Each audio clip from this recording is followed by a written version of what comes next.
ML Sports Take brought to you by St. Bonaventure University's online Masters in Journalism under 2 years, and from the comfort of home. Go log on to sbujournalism.com for more information. Become a Bonnie today. And we also thank Batavia Downs Gaming and Camillus Golf Club. So St. Bonaventure loses to St. Louis last night, 73-68. I'll give you a recap here, maybe 5-10 minutes-ish. First and foremost, I didn't feel good going into this game. Not just because it was exclusively on Peacock. Thank you, Robert Swan, for helping me out with that. But this was coming, right? I mean, you're 14-1. Road game, Midwest. A little bit later in terms of the time zone. You know that you're on an Eastern time zone body clock, but it's 8 o'clock. Again, road game, St. Louis, good team. St. Louis back against the wall, have to win. They had 6 losses going into this game. I mean, St. Louis really needed this game, and I thought they played a lot better than a team that had 6 losses, to be honest with you.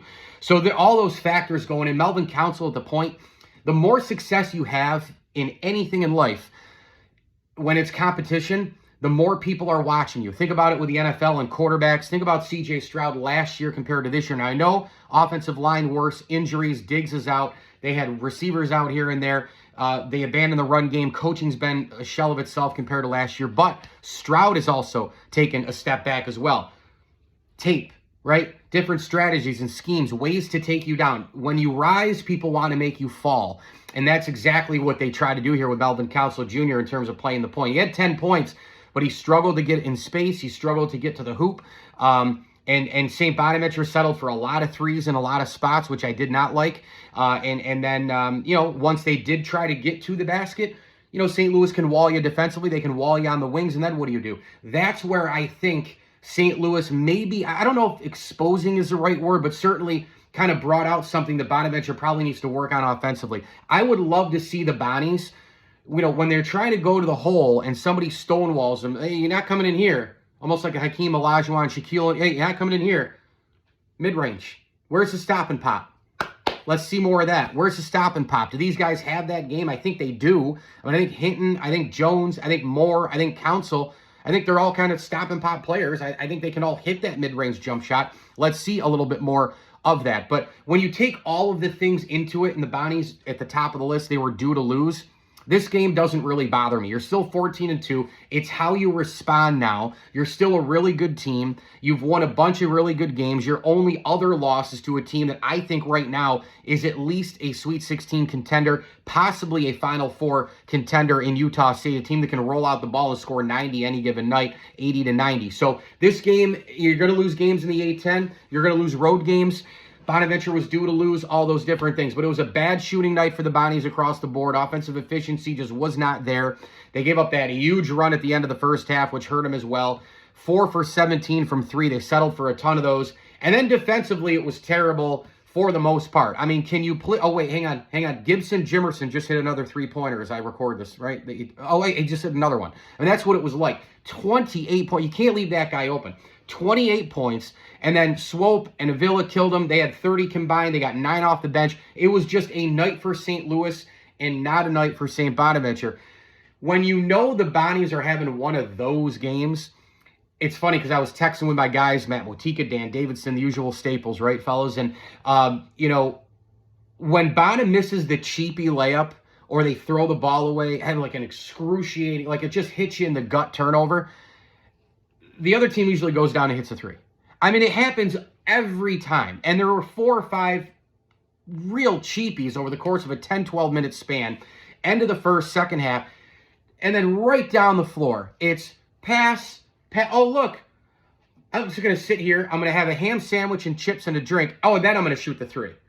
That's how much time these guys had. And they shot 33 three-pointers, made 13 of them. So this was a win that I thought St. Louis was going to get. Again, I did not feel good going in. I didn't do any preview stuff on this game, but I didn't feel good going into it. Now, a couple of things to like about the Bonnies. Number one, they had 38 rebounds in this game. They out-rebounded St. Louis by 10. So guys were getting on the glass. They were doing it. Just the offensive side, trying to get that second, third chance point to fall or points to fall, didn't work. You got to love Chance Moore in this game. 23 points, 10 rebounds, right? Thought he was really good. Bonaventure was efficient from the free throw line. I got to like that. 12 of 14. They didn't really turn the ball over. I mean, 10 turnovers total.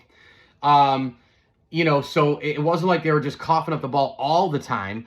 It was more of an offensive efficiency thing, and then that St. Louis run really killed them. And obviously, I know it was too little too late, but we see this all the time with Bonaventure teams, where they get down, especially on the road, and you're like, they're down 8, 9, 10, 12 points, and you're like, I think they can come back. Hounsell Jr. makes a jumper. They're down, 9 with 10 plus to go.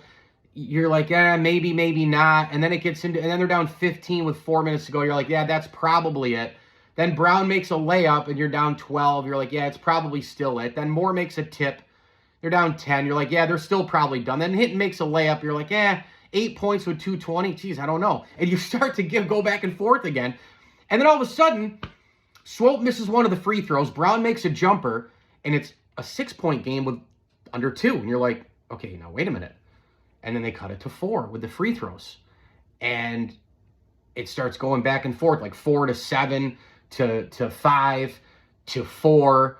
And then Counsell fouls. Jimerson's the one guy you don't want to send to the line. He makes both free throws.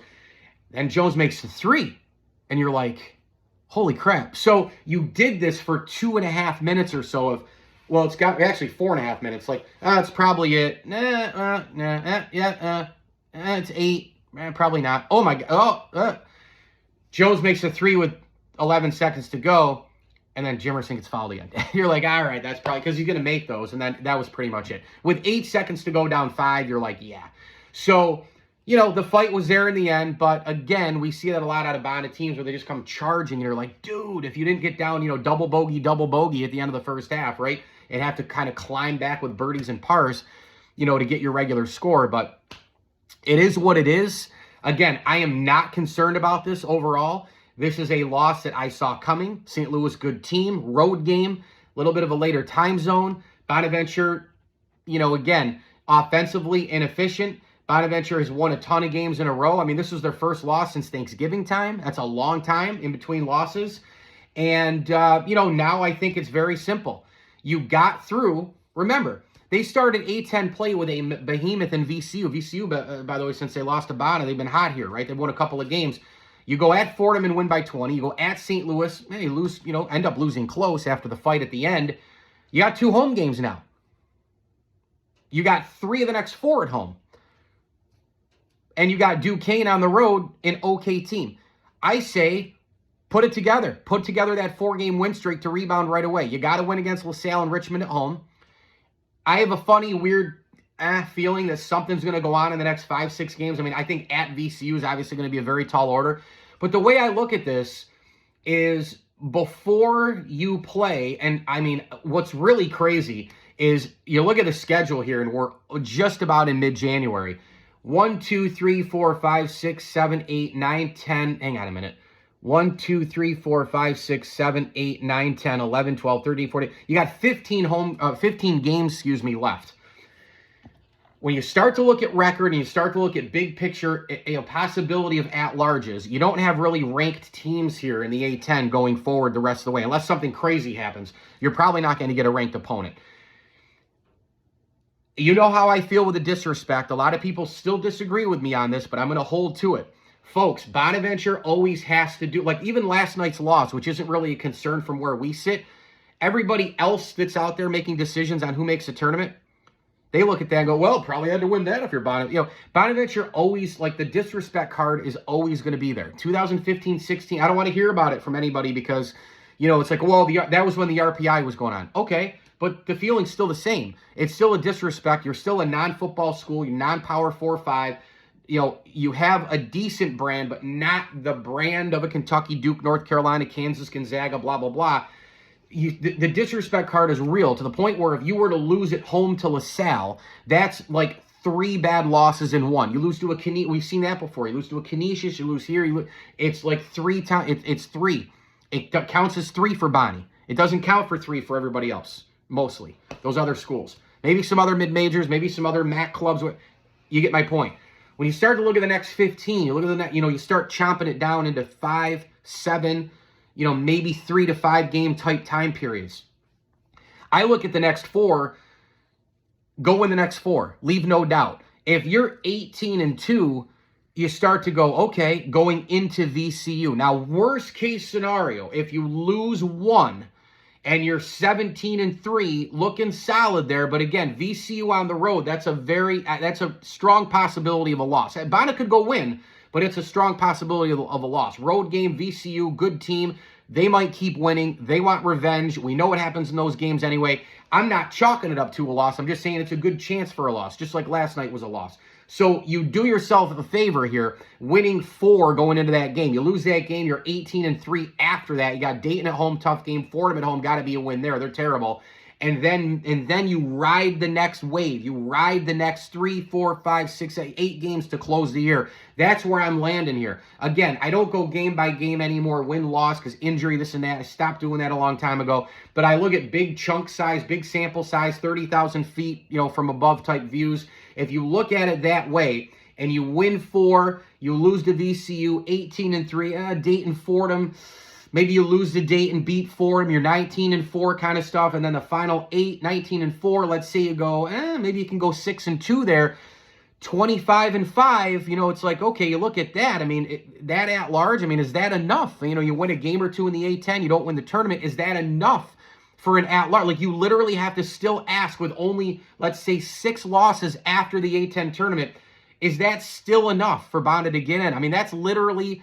I think they would still be a bubble team. That's how crazy this is with college basketball, because when you look at it, they don't have wins over ranked teams. The Utah State game, that would have gone a long way to win that game. But a lot of these wins, as far as us being happy about them, they aren't going to go very far with the at-large people. It's just not. They're not going to look at UB at home and go, oh, well, that's got to get them in. Fordham on the road, that's got to get him in. Niagara, oh yeah, that's a cinch. Siena, sure. Bryant, Lemoyne. You're not going to look at these games and go, oh, those are cinchers. If they beat Utah State and all that, and this is not to demean the program. That's not at all what I'm doing. It's the reality of the situation. It's the reality of the unappreciating of the Bonna program by others. Not me, not you. It's just how things are. That's the respect, or in this case, the disrespect card that I'm getting at with this situation. This is where we're at. Bonna has to do more, double, triple, quadruple the work to get the at-large situation. That's why I'm looking at some of these chunk games, and you can't lose at home to LaSalle, Richmond. You got Mason.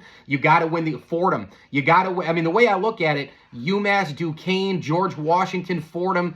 Even the way Dayton's lost a couple. Dayton's not very good. They're decent, but they're not. They've lost a couple here. They lost again last night. That's at home. You could almost go, Bonna's got to win that one too. Things might change in a couple of weeks here before they play them, but I'm looking at these home games: LaSalle, Richmond, Mason, Fordham, Duquesne, Mass. They got to win all these games. George Washington, they got to win all their home games, in my opinion. So that's just kind of where we're at. Big picture, not a big deal with St. Louis if you rebound and beat the teams you're supposed to beat in bulk. Bonna loses to St. Louis, as expected for me. 14-2 now on the year, 2-1 in the A-10. They lose to the Billikens 73-68. Mike Lindsley here at ML Sports Take, brought to you by Batavia Downs Gaming and Western OTB. Please like this video and subscribe to my channel. And as I always tell you, enjoy the games.